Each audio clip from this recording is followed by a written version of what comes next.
What's up, guys? Welcome back to Late Night Frights. I'm Chris Brock, the co-leader, and this week is a theme week. And last week was horror battles, which I battled two films I really didn't care for. I'm probably gonna go back and rewatch them because I wasn't feeling good that week. Feeling a little bit better. So yeah, I battled Terror Vision and The Video Dead. There's a lot of good battles that week. I just wasn't feeling too great, but I feel a lot better now, and it is a theme week, and pretty much the theme is a new theme that we have on Late Night Frights called Cheap Horror, and it's really self-explanatory. It's horror films that kind of bank off the success of horror franchises, try to pretty much duplicate or copy like a Texas Chainsaw, Halloween, Friday the 13th, but it's just like a bad ripoff, or maybe it's just a cheap horror film, like an indie horror film.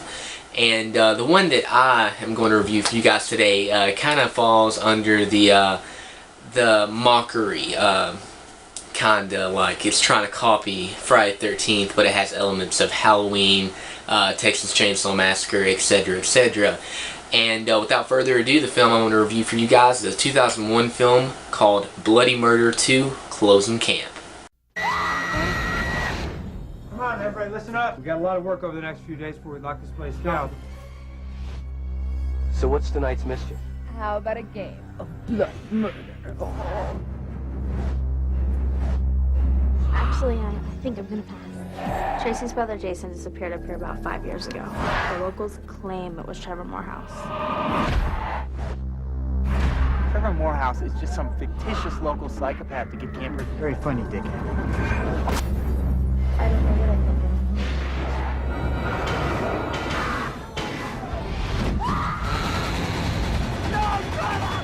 You're not dealing with some Johnny-come-lately camp psychopath. Okay, so before I get on to the plot, I just want to say it was 2003, not 2001. That was a mess up by me. I really don't know a lot about this film, so I can't tell you the exact date. I know the dates of, classic horror films, but this one just give me a pass on. But yeah, pretty much the plot of Bloody Murder 2, Tracy, who is our lead heroine, I don't know the actress that, plays her, but pretty much she's working to close down the camp that they're at, Camp Placid Pines. I think that's the camp, I could be wrong. But pretty much she's, the counselors, all the counselors, I think I might get some of the names wrong, but there's Mike, James, Elvis, Angela, just a few, just to name a few.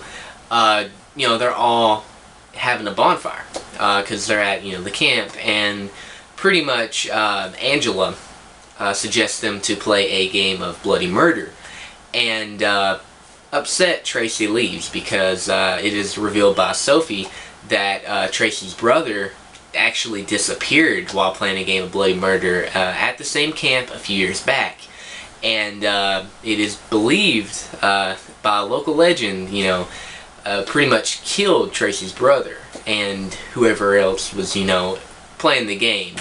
So it is a sequel, so I don't want to spoil it, but Trevor Morehouse is back. So that's pretty much a basic plot of Bloody Murder 2. Okay, so I'm going to start off by talking about the acting and directing. Okay, this film is early 2000s, so there's a few shots where it's like to the side, trying to be stylish, which some of them are good. There are some decent shots in this film, and then there's some that I don't know, I just felt they tried too hard on.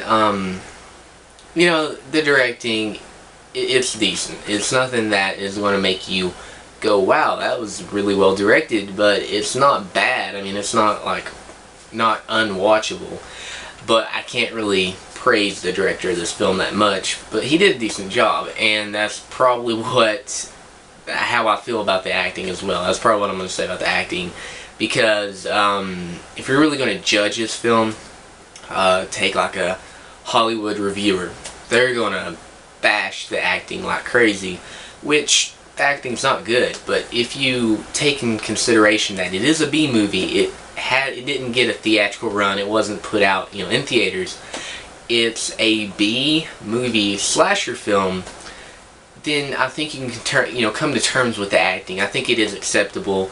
It's campy and cheesy, but in a good way, or at least in my opinion.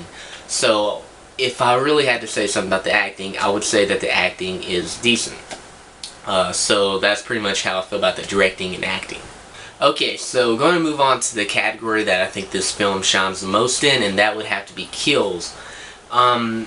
Now, you know, obviously the cheesy acting and the directing's good. Oh, I can't really say good, but it's not bad. But for what you sit through, I think the kills kind of redeem it. The kills are not amazing, but I was kind of impressed with it. You know, I think the budget was $325,000. That's not like a huge budget, but you know, I got impressed. I thought the kills were really the part that redeemed it for me, and really made me want to watch it again. If I really had to really compare it to a film, I have to say it's kind of like a 2000s version of Sleepaway Camp, kind of, you know, in terms of acting. The kills I wouldn't say are as good as Sleepaway Camp, but there is one kill that I was really impressed by, and that is a crossbow kill by Trevor Morehouse. He takes the crossbow and shoots this guy right in the neck, and it was really well edited. You couldn't tell that it was edited. It was one of the most realistic kills I've ever seen. So I was really impressed with that, and then at the beginning there's some really good gore. So I enjoyed the kills. I thought the kills were pretty good for the budget that they had, and obviously considering that it is the type of film that it is, I actually thought the kills were really good. But yeah, guys, that right there is pretty much my review of Bloody Murder 2 Closing Camp. Like I said before, it is kind of a guilty pleasure for me. I grew up with it, so I do have a little bit of nostalgia factor for me. Just go into it expecting, well, here's a rundown. The budget is $325,000. It's full of unknown actors. The year is 2003, and it is a shot on video slasher film. Didn't go to theaters. Just go into it with that mindset, and you might enjoy it. You might not. I know I kind of do. It's definitely not a good film. I would say it's a decent film. Just don't. If you're going to watch it, don't go into it with high hopes. I'll just say that. But yeah, if I had to rate it, I would rate it, it's going to be pretty tough, because I would rate it a 4 out of 10. Again, it's not a good film, but it is a guilty pleasure of mine, and it's something I can just throw on, and watch. It's just one of those films for me.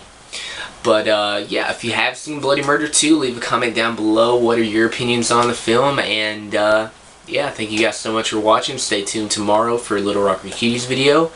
And I'm going to leave our Facebook link and our website link down in the description. Please go check that out. And I'll see you guys later. Peace.